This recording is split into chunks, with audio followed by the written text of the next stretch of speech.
જય શ્રી કૃષ્ણ, રાધે રાધે. મારી યુટ્યુબ ચેનલમાં તમારું હાર્દિક સ્વાગત છે.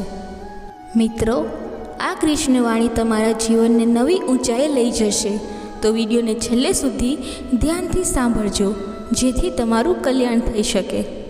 કામ આવતીકાલ સુધી મુલતવી રાખવું અને યોગ્ય સમયની રાહ જોવી એ તો આપણે આપણી જાતને જ છેતરપિંડી કરવા જેવું છે. કામને કોઈ દિવસ બીજા દિવસ પર ટાળવું જોઈએ નહીં, કારણ કે આવતીકાલ કોઈ દિવસ આવતી નથી. એક નાનકડી વાર્તા દ્વારા સમજીએ. એક શહેરમાં હીરાનો ખૂબ મોટો વેપારી રહેતો હતો. તે ખૂબ હોશિયાર હતો. વેપારીને 2 પુત્રો હતા. વેપારીની ઉંમર થઈ રહી હતી અને વૃદ્ધ થતો જતો હતો. તેથી તેણે નક્કી કર્યું કે મારે મારા પુત્રોને ધંધો સમજાવવો જોઈએ. રોજ ધંધા વિશે થોડી માહિતી આપવાનું શરૂ કર્યું. પરંતુ તે વેપારીને આ અંગે ટેન્શન હતું કે તેના પુત્રો તેના દ્વારા આપવામાં આવેલી માહિતી સમજી શકે છે કે નહીં. તે તપાસવા માટે ઉદ્યોગપતિએ તેના બંને પુત્રોને ચકાસવાનું વિચાર્યું. વેપારીએ તેના બંને પુત્રોને તેની પાસે બોલાવ્યા અને કહ્યું કે દરરોજ સાંજે હું દુકાનમાં 2 લાકડી રાખીશ. તમે બંને દરરોજ તેને ઉપાડીને ઘરે લઈ જજો. બંને છોકરાઓ પિતાના આજ્ઞાકારી હતા. તેમણે સંમતિમાં માથું હલાવ્યું. બીજા દિવસે વેપારીએ દુકાનમાં 2 લાકડી મૂકી દીધી. પહેલો છોકરો પોતાનું લાકડું ઉપાડીને ઘરે જતો રહ્યો, પરંતુ બીજા છોકરાએ વિચાર્યું કે હું એક કામ કરું કે બીજું લાકડું ભેગું થશે, પછી હું તેને સાથે ઉપાડીને ઘરે લઈ જઈશ. આજે હું ખાલી જ ઘરે જાઉં છું. પરંતુ તેમ છતાં વેપારીએ 2 લાકડી રાખી દીધી.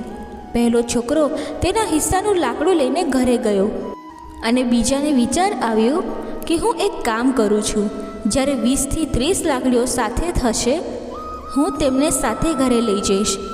દિવસો વીતી ગયા અને બીજો છોકરો હજી પણ આવતીકાલની રાહ જોતો રહ્યો અને વિચારતો રહ્યો કે જો થોડી વધારે લાકડી ભેગી થશે તો હું તેમને સાથે ઘરે લઈ જઈશ.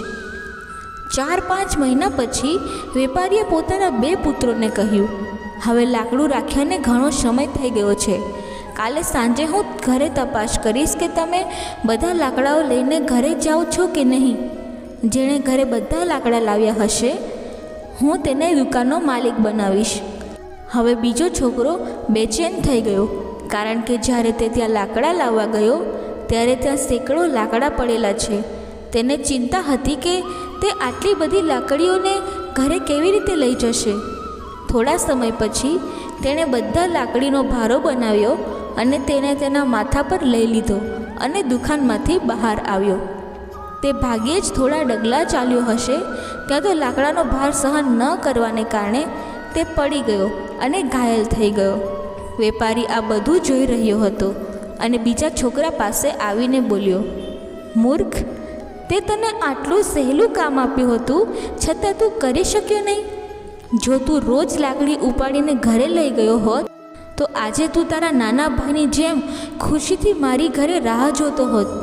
પણ રોજ સમયસર આવું સરળ કામ ન કરવાને કારણે તે જાતે જ મુશ્કેલી ઊભી કરી અને કામને કઠિન બનાવી દીધું, અને એ જ કઠિન કામના ભાર હેઠળ જાતે જ દબાઈ ગયો. આ જ પરિસ્થિતિ આપણી સાથે પણ થાય છે. કામ મુલતવી રાખવાના કારણે આપણે કામને મુશ્કેલ બનાવી દઈએ છીએ, અને જ્યારે આપણા પર દબાણ આવે છે, જ્યારે આપણે ભાનમાં આવીએ છીએ, ત્યારે આ મુશ્કેલ કાર્ય અશક્ય લાગવા માંડે છે, અને ત્યારે આપણે ભૂતકાળનો પસ્તાવો કરતા હોઈએ છીએ. ત્યારે તે સમયે પણ સમય પસાર થઈ ગયો હોય છે. કોઈ વ્યક્તિને નિષ્ફળ બનાવવા માટે કઈ આદત પૂરતી છે, તો હું કહીશ કે તમારા આજના કામને આવતીકાલ સુધી મુલતવી રાખવાની આદત. અને કોઈ વ્યક્તિને સફળ થવા માટે કઈ આદત અપનાવવી જોઈએ, તો હું કહીશ કે તમારે આજે તમારું ગઈકાલનું કામ કરવાની આદત અપનાવવી જોઈએ અને આજનું કામ અત્યારે જ કરવું જોઈએ. તો આરામ કરવાની તમારી આદત બંધ કરી દો. બહાના કરવાની ટેવ બંધ કરો અને હવેનું કામ હમણાં જ કરો, કારણ કે જે કંઈ પણ છે તે અત્યારે જ છે અને આજે જ છે. મિત્રો, આ વિડીયોમાં તમને કંઈ પણ પસંદ આવ્યું હોય તો વિડીયોને લાઈક અને ચેનલને સબસ્ક્રાઈબ જરૂરથી કરજો. તમારી સૌથી મોટી સંપત્તિ તમારો સમય છે. તમે જેને પણ આપી રહ્યા છો તેને ખૂબ જ સમજી વિચારીને આપો. જો વાસ્તવિકતાનો સામનો કરો છો ત્યાર પછી ખબર પડે છે કે લોકો ફક્ત વાતોમાં જ તેમના પોતાના હતા. સમસ્યા ભૂલી શકાય છે, પરંતુ જે લોકો જાણી જોઈને મુશ્કેલી આપે છે તે નહીં. દરેક સમજૂતીમાં શાણા મનુષ્ય જ શા માટે ઝૂકે છે? કોઈ જાયને અંદરથી જુઓ કે તે અંદરથી કેટલું તૂટી જાય છે. કોઈ સાથ આપતું નથી. બસ દરેક વ્યક્તિ પોતાના મતલબ માટે સાથે રહે છે. પોતાના હોવાનો સૌથી વધુ અધિકાર વ્યક્ત કરનારા લોકો સૌથી પહેલાં છેતરી જાય છે. એક મજબૂત વ્યક્તિને જોઈને લોકો વિચારે છે કે શા માટે તે ક્યારેય તૂટતો નથી, પરંતુ લોકોને ખબર નથી હોતી કે તે વ્યક્તિને કેટલી વાર તૂટ્યા પછી જ આટલી મજબૂતી બની છે. કેટલાક લોકો આપણી કદર કરતા નથી કારણ કે આપણે તેને અહેસાસ કરાવી દીધો છે કે આપણે તેમના વિના જીવી શકતા નથી. બીજાના વર્તનને તમારી માનસિક શાંતિનો નાશ કરવાનો અધિકાર ન આપો. રોટલી કમાવી એ કોઈ મોટી વાત નથી. પરિવાર સાથે રોટલી ખાવી એ મોટી વાત છે. તમારી પાસે ન હોય એવું કંઈક જોઈતું હોય તો તમારે એવું કામ કરવું પડશે જે તમે ક્યારેય ન કર્યું હોય. ભલેને સંબંધ ગમે તેવો હોય, તે મનથી હોવો જોઈએ, અર્થથી નહીં. મિત્રતા સમજુ લોકોથી નહીં, સમય પર તમને સાથ આપનારા લોકોથી હોવી જોઈએ. આપણે કોઈ માટે ત્યાં સુધી જ સારા છીએ જ્યાં સુધી આપણે તેનો ફાયદો કરતા હોઈએ. પીડા, અપમાન, અસ્વીકાર, ઠોકર અને છેતરપિંડીથી વ્યક્તિ સંપૂર્ણપણે બદલાઈ જાય છે. માત્ર માનવી હોવું પણ પૂરતું નથી. માનવીની અંદર માનવતા હોવી પણ જરૂરી છે. જવાબદારીઓ એક બોજ લાગે જ્યારે કોઈ વ્યક્તિ દરેક પરિસ્થિતિમાં તેને નિભાવે છે અને તેમ છતાં કોઈ પણ તે વ્યક્તિની કદર કરતું નથી. જો તમારે સંબંધ બનાવવો હોય તો પ્રશંસા કરતા શીખો અને પૂરું કરવું હોય તો સાચું બોલતા શીખો. જીવનમાં શાંતિ જોઈતી હોય તો લોકોના શબ્દોને દિલ પર લેવાનું બંધ કરો. આંખો બંધ થાય એ પહેલાં આંખો ખુલી જાય તો આખી જિંદગી સુધરી જાય છે. અંધારામાં જ્યારે આપણે હાથમાં દીવો લઈને જઈએ છીએ ત્યારે આપણને એવો ભ્રમ હોય છે કે આપણે દીવાને લઈને જઈ રહ્યા છીએ, જ્યારે સત્ય બિલકુલ વિપરીત છે. દીવો આપણને લઈને જઈ રહ્યો હોય છે. જેમની પાસે જવાબદારીનો ભાર છે તેમને રીસવાનો કે તૂટવાનો અધિકાર નથી. પોતાની જાતને બધાની સામે સાચા સાબિત કરવાની ચિંતામાં રહે છે, જાણે કે આ જીવન નથી, કોઈ આરોપ છે. જિંદગી એ તારી કેવી ફિલોસોફી છે. મનુષ્યના આગમનના સમાચાર 9 મહિના પહેલાં આવી જાય છે, પરંતુ વિદાયના સમાચાર 9 સેકન્ડ પહેલાં પણ આવતા નથી. શું તમે ક્યારેય ખાલી હાથ જોયા છે? લોકો કેવી રીતે હાથની રેખામાંથી બહાર નીકળી જાય છે? ઈચ્છાઓ સમ્રાટોને ગુલામ બનાવે છે, પરંતુ ધીરજ ગુલામને રાજા બનાવે છે. તમારો ધર્મ ગમે તે હોય, એક સારા વ્યક્તિ બનવાનો પ્રયાસ કરો. અંતે હિસાબ ધર્મનો નહીં, કર્મોનો હશે. મનને મનાવવું વધુ સારું છે, કારણ કે દરેક જીદ આપણને સુખ નથી આપતી. ગુરુ પાસેથી જ્ઞાન શીખો, પિતા પાસેથી સંઘર્ષ શીખો, માતા પાસેથી સંસ્કારો શીખો. જે કંઈ બાકી છે તે આ દુનિયાને શીખવાડશે. જીવનમાં ક્યારેય તમારી કોઈ પણ કુશળતાની બડાઈ મારશો નહીં, કારણ કે જ્યારે પથ્થર પાણીમાં પડે છે ત્યારે તે પોતાના વજનથી ડૂબી જાય છે. જ્યારે જિંદગી તમને હસાવે છે ત્યારે સમજવું કે સારા કર્મોનું ફળ મળ્યું છે, અને જ્યારે જિંદગી તમને રડાવે છે ત્યારે સમજવું કે સારા કર્મો કરવાનો સમય આવી ગયો છે. ઉછેર અને મૂલ્યો પણ ખૂબ મહત્ત્વ ધરાવે છે. વ્યક્તિ માત્ર વાંચી લખીને માનવી નથી બનતો.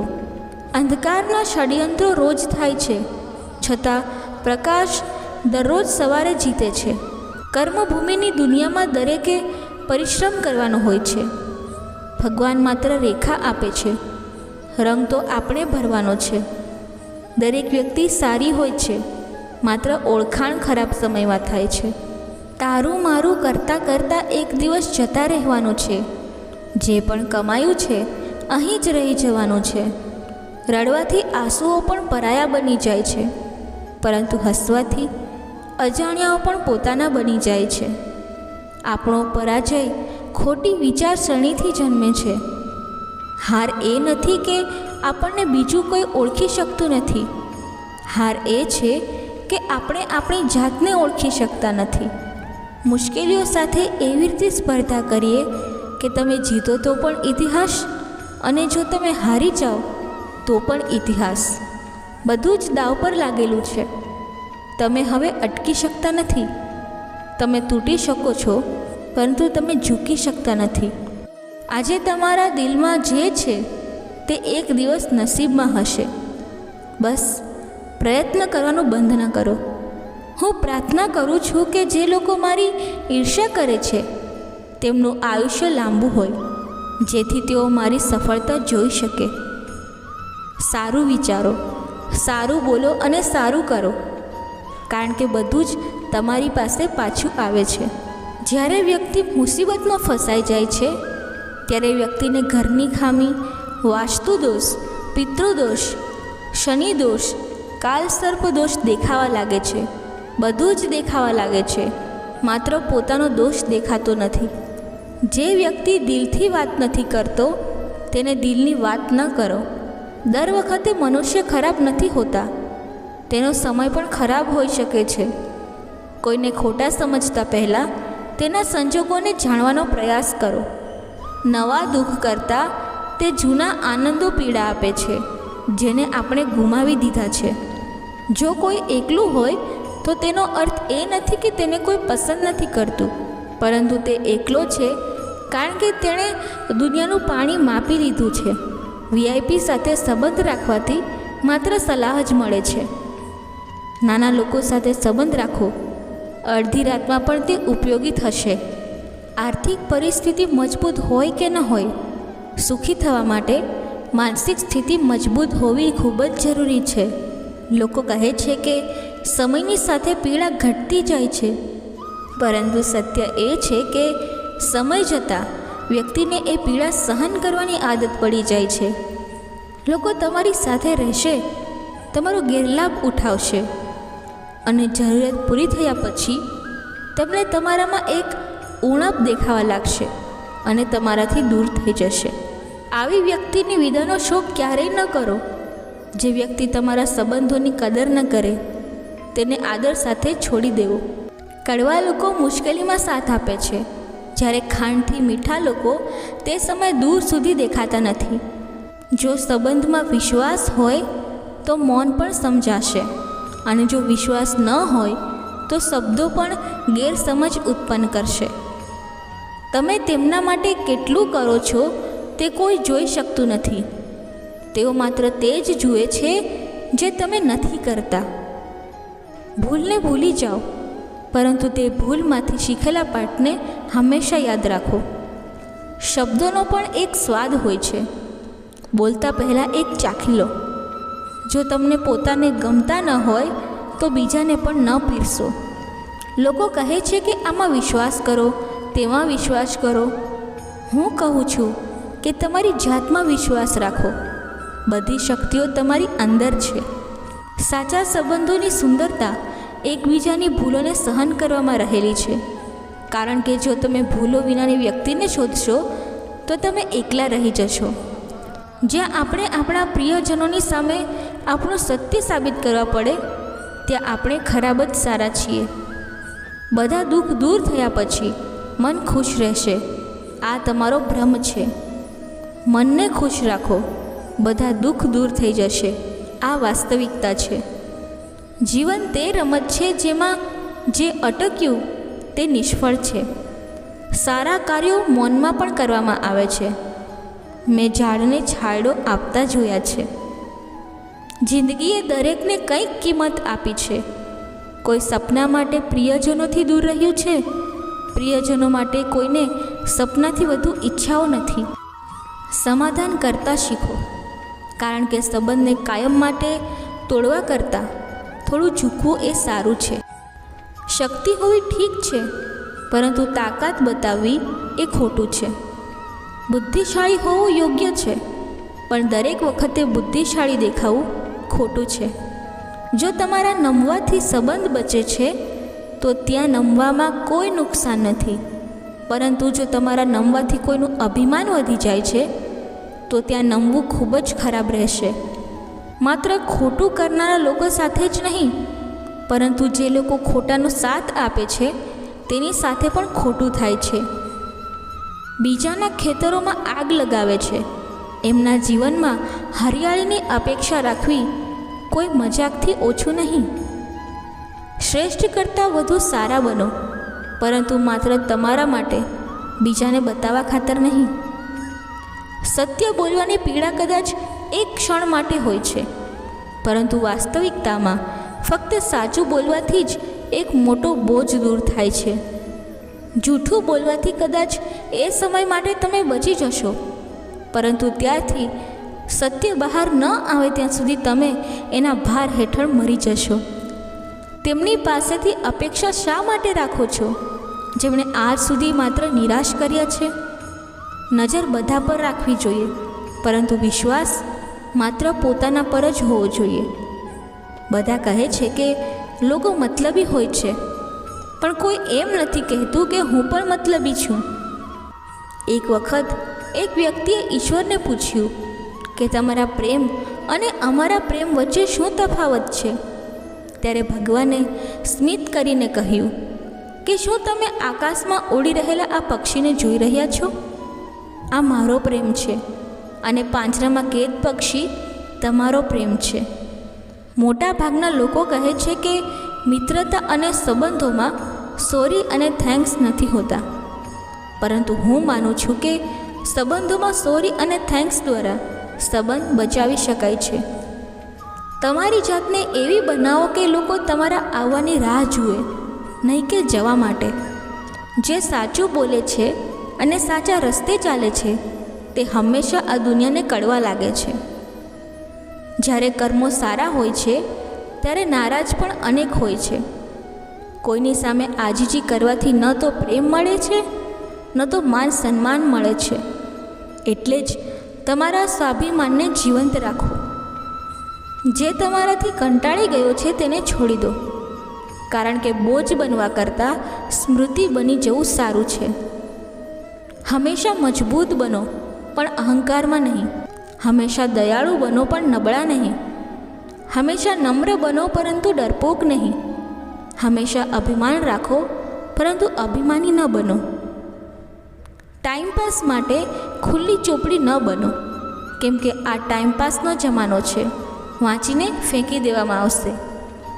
લાખોની કિંમતની કાર ચાવી અને બ્રેક પર આધાર રાખે છે. કરોડોનું ઘર તાળું અને ચાવી પર આધાર રાખે છે. એ જ રીતે આપણું વ્યક્તિત્વ પણ આપણા વિચાર અને સ્વભાવ પર આધારિત છે. ગંગાપુત્ર ભીષ્મ પણ પોતાના કર્મોનું પરિણામ ભોગવવાથી બચી શક્યા નહીં, અને આપણે વિચારીએ છીએ કે ગંગામાં સ્નાન કરવાથી આપણા પાપ મટી જશે. મનુષ્ય માટે પ્રાર્થના અને ધ્યાન ખૂબ જ મહત્ત્વપૂર્ણ છે, કારણ કે પ્રાર્થનામાં ભગવાન તમને સાંભળે છે અને ધ્યાનમાં તમે ભગવાનને સાંભળો છો. આકાશથી મોટા દેખાવો ઘણીવાર વ્યક્તિને દેવામાં ડૂબાડી દે છે. તમારે શરૂઆત કરવા માટે મહાન બનવાની જરૂર નથી, પરંતુ તમારે મહાન બનવા માટે શરૂઆત કરવાની જરૂર છે. ગઈકાલ તમારા મગજમાં છે અને આવતીકાલ તમારા હાથમાં છે. એવું વિચારશો નહીં કે મારે જે માર્ગ સારો છે તે શોધવો જોઈએ, પરંતુ વિચાર રાખો કે હું જ્યાં પણ પગ મૂકું તે માર્ગને સારો બનાવું. સમસ્યાઓ આપણા જીવનમાં કારણ વગર આવતી નથી. તેનું આવવું એ વાતનો સંકેત છે કે આપણે આપણા જીવનમાં ઘણું બધું બદલવું પડશે. મિત્રો, જો તમને અમારો વિડીયો પસંદ આવ્યો હોય તો વિડીયોને લાઈક કરી ચેનલને સબસ્ક્રાઈબ જરૂરથી કરજો. ધન્યવાદ. જય શ્રી કૃષ્ણ. રાધે રાધે.